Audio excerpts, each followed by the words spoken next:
Excelentíssimo Sr. Presidente da Assembleia Legislativa Regional, Excelentíssimo Sr. Vice-Presidente do Governo Regional, Excelentíssimos Senhores e Senhoras Deputadas. Quando em janeiro discutimos o orçamento para este ano, afirmou o Sr. Vice-Presidente que não celebraria nenhum contrato de programa com as autarquias.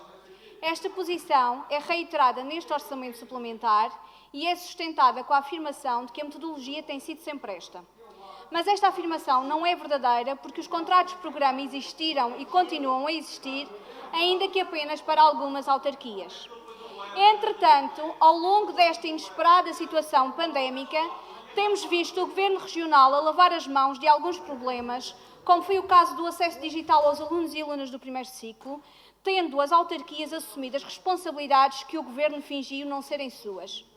Aconteceu no Funchal, aconteceu em Machico, aconteceu na Ponta de Sol, mas para que não digam que invoco apenas autarquias que não são governadas pelo PSD, que não são governadas pelo PSD, aconteceu na Calheta e em Câmara de Lobos, aqui com a nuance de o Executivo Camarário organizar uma angariação de fundos para o efeito, como se os munícipes não contribuíssem com os seus impostos para que estas necessidades sejam assumidas pelo Governo Regional. Testemunhamos a aflição do Sr. Vice-Presidente quando afirmou nesta Casa que se o Governo Nacional não viabilizasse o endividamento da região e se a Assembleia da República não possibilitasse a moratória imediata relativa ao empréstimo do PAEF, haveria madeirenses a morrer à sede e à fome.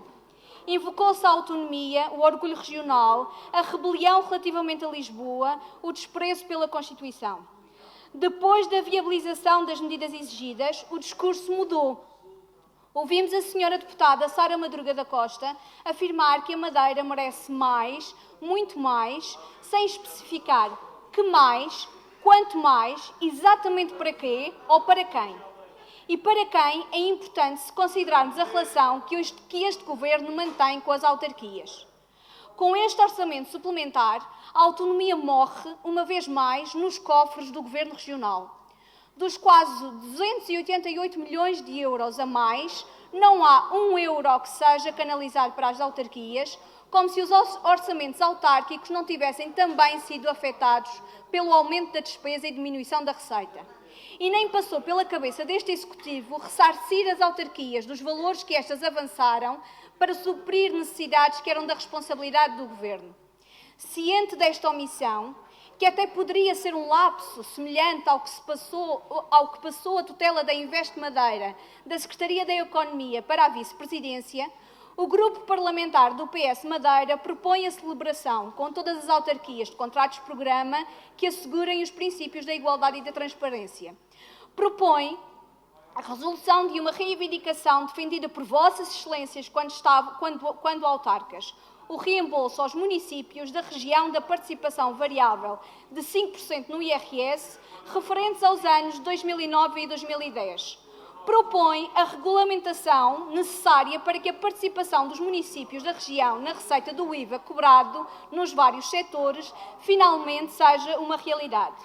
Propõe a cedência do prédio, que é pertença do Governo Regional, mas necessário para a concretização do projeto da Estação de Tratamento de Águas Residuais do Funchal.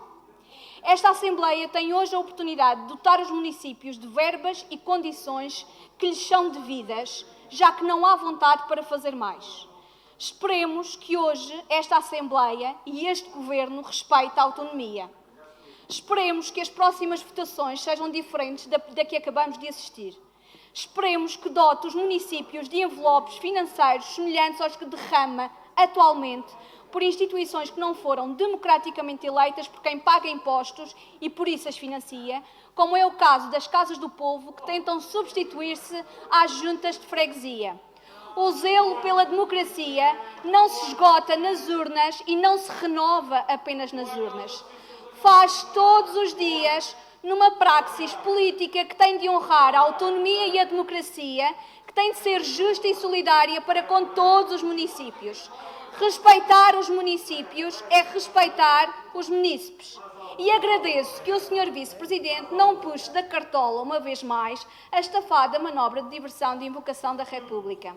Será hoje que inauguramos uma política franca, em que as relações institucionais entre este Governo Regional e os municípios serão honrados?